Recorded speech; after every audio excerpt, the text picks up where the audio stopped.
Hey everyone, happy Tag Tuesday and welcome to Book Talks with Miss Thomas. Today I'm going to do the numbers tag. Stay tuned. Hi everyone, welcome to Book Talks with Miss Thomas. I'm Miss Thomas and you are in the right place if you want to hear about great books.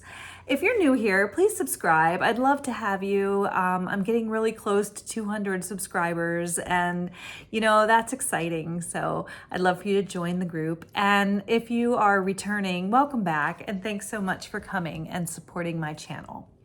So I am doing the numbers tag and I was tagged by the fantastic, the exceptional, the beautiful Nikki at Red Dot Reads, and Nikki's dog is really cute too.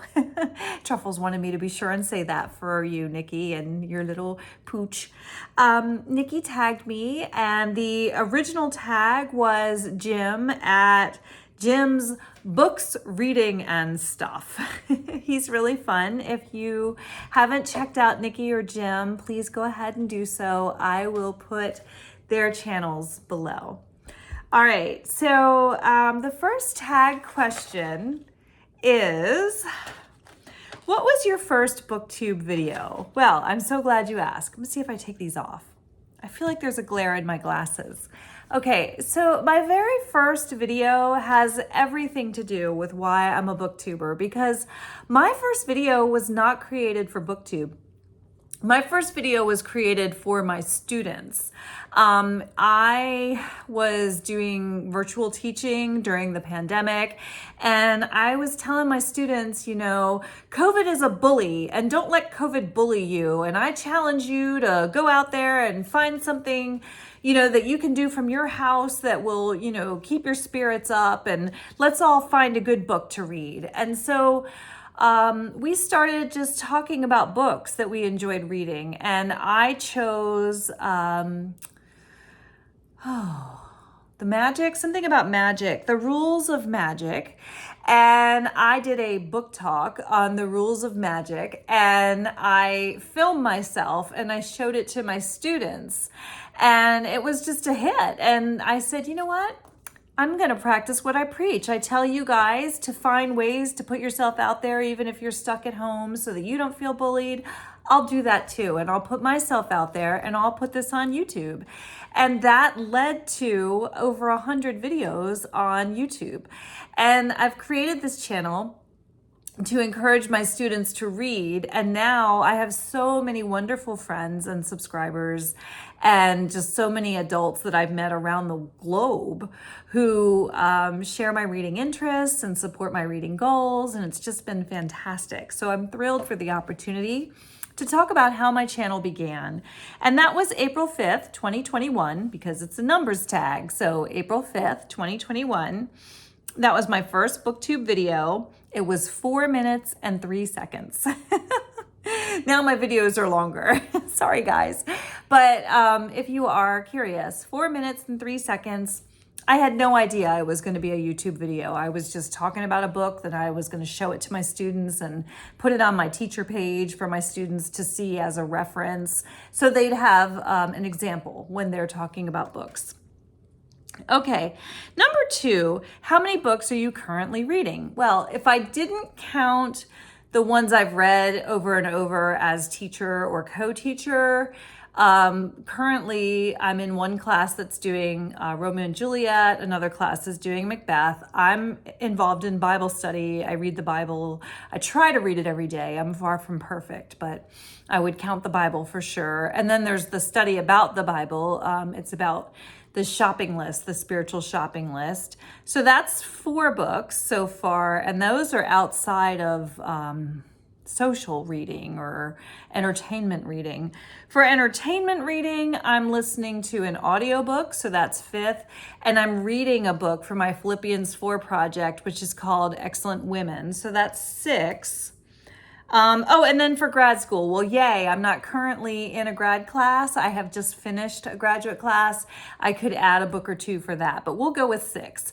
So, Bible, the it's not a concordance. It's the study of the Bible. So those are two, the workbook, if you will.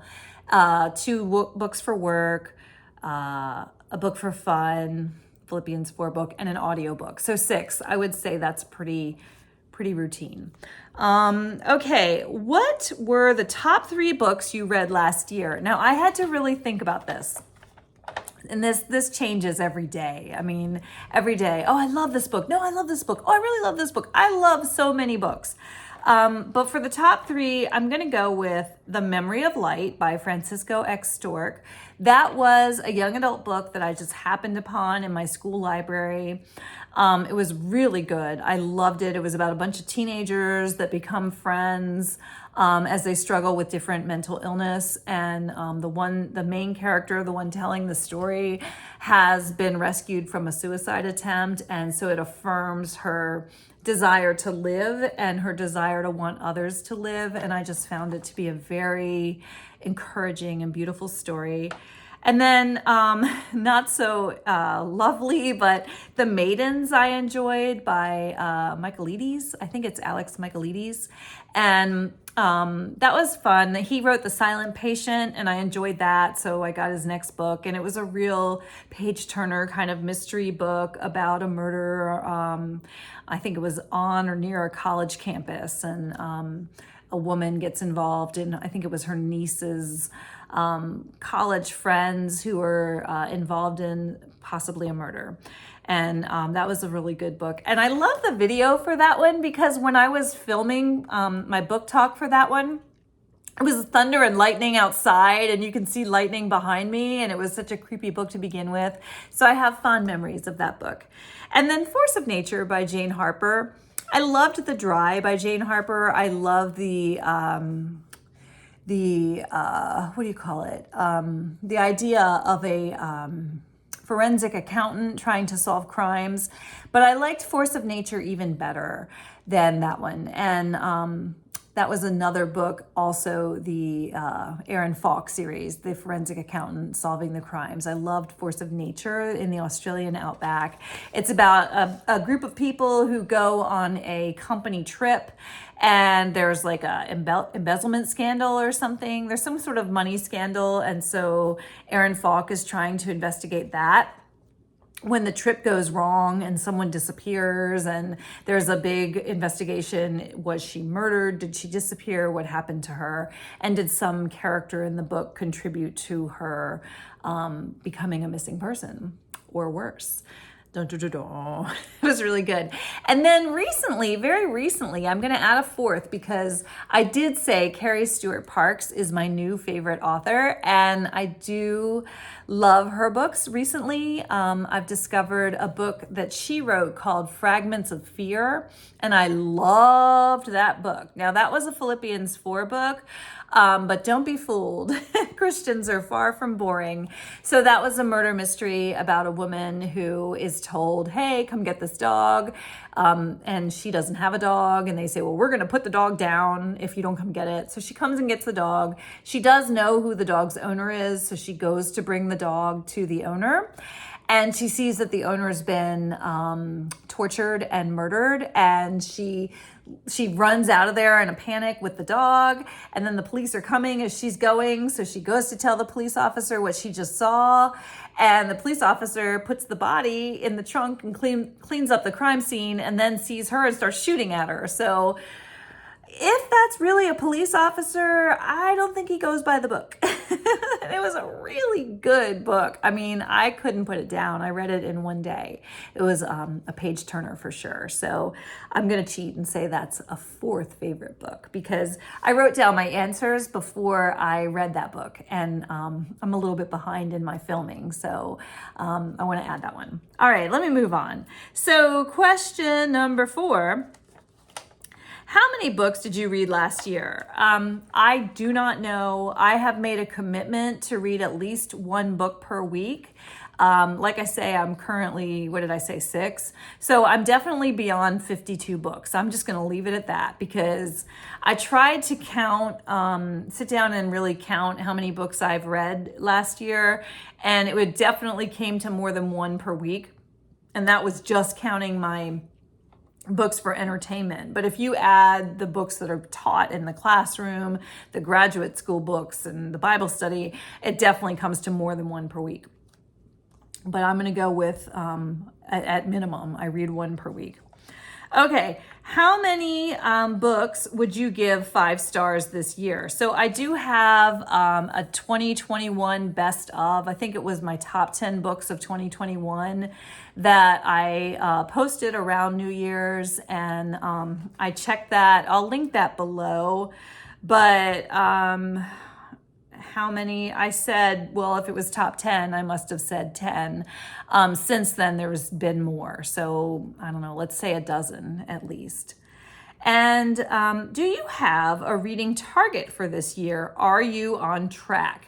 Yes. So I am very much on track. I'm ahead of myself. So that's yay. Very exciting to be, right in the midst of your goals. I love that. And currently I am doing what I call the Philippians 4 project, where I am determined to create a list of over 100 books that are engaging and fun for the young adult Christian reader, that are also clean or wholesome. The idea of Philippians 4, whatever is excellent or praiseworthy, just, pure, and lovely. They don't have to be, without violence. So, a murder mystery is, to me, a Philippians 4 book.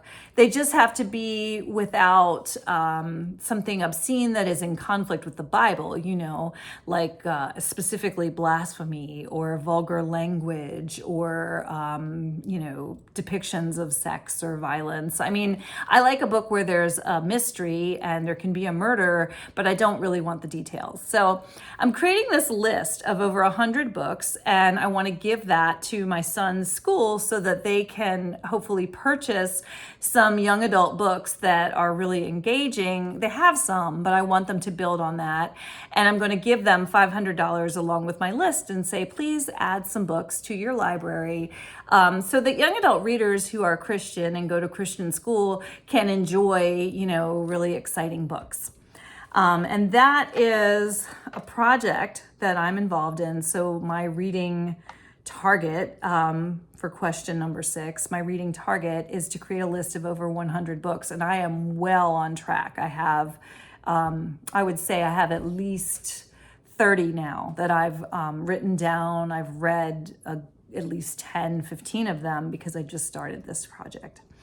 How many pages long is the book that you are reading now? Let me check. I am currently reading Excellent Women by Barbara Pym. And this book it says The End, and it is 231 pages, The End. I have just started this book, so I know next to nothing about it. I did just finish the Carrie Stewart Parks books. I did 2 of them, and that was over 300 pages each. But that's how many pages that I'm currently reading. How long are your videos? It's interesting. Like I say, my very first video was 4 minutes and 3 seconds. I think my longest video was around 25 minutes. I'm finding that vlogs make longer videos, but I'm really enjoying vlogs because I like when I can quickly get on here and tell you about a book, and then a week later maybe get on and quickly tell you about a different book, and then that exposes the viewers to more books, and it gives them more variety in the video, but they do tend to be longer. They're also, I'm not going to lie, they're also really good for me because I have a crazy life and 2 kids that are running all over the house usually, and one's grown, but they still make noise in the background and so forth. And so I like being able to quickly hop on and say a thing or two when the kids aren't around, so or the husband. So I'm enjoying the little snippet vlog style, which tends to make my videos longer. But I would say, it says here, I put one of my vlogs is longer than 30 minutes. So that's interesting. But anywhere from 4 minutes to 30 minutes. And I think the more experienced I get, the longer my videos seem to be. Please let me know in the comments though, do you think that you're more likely to enjoy a short video or a long video? Personally, for me, I don't really have a preference. I just skip around. If it's something that interests me, I'll go to the chapters and find what I wanted to watch. And that's fine. I put chapters in. I don't expect everyone to watch every single video word for word. Do you have a favorite number? Yes, I would say my favorite number is 3, and it always has been, even since I was a little girl. But if I had to give a reason, I'd say it's because I have 3 people in my family that I love, my husband and my 2 boys, the Trinity, the Father, the Son, and the Holy Spirit. That's 3. But I've just always liked the number 3. So I remember when I was little, I had dyslexia, and I remember trying to write the number 3 and how challenging that was. It was like half of a snowman or something. So I don't know. I like the way it looks too. And then the last question, do you have any books on your shelves with a number in the title or on the cover? And I would say, I gave this one some thought. The 5 People You Meet in Heaven is one of my favorite books, and that has the number 5. One of Us is Lying, and One of Us is Next. Those are 2 books by their young adult murder mystery book by Karen McManus, and they have numbers as well. Now, this particular video does not end with me being asked to tag anyone. So anyone who wants to do this video, please do. It was so fun. I was tagged though by Nikki, so I'm gonna go ahead and I am gonna tag 2 of my newer friends. I'm gonna tag Katie at Paperbacks and Ponytails. She is doing the Christian readathon, and I've just gotten to know her through that. And I'm going to tag Amanda at Book Lover Amanda. So anyone who wants to do this, please do join in the fun. But since I was tagged, and it is an honor and exciting to be mentioned in someone else's video, I want to do that for Katie and Amanda as well. So thank you so much for listening, and I hope you're out there reading and enjoying yourselves. And if no one has told you, you are wonderfully and fearfully made by the creator of the universe, and that makes you really important. So thanks so much for listening, and bye for now.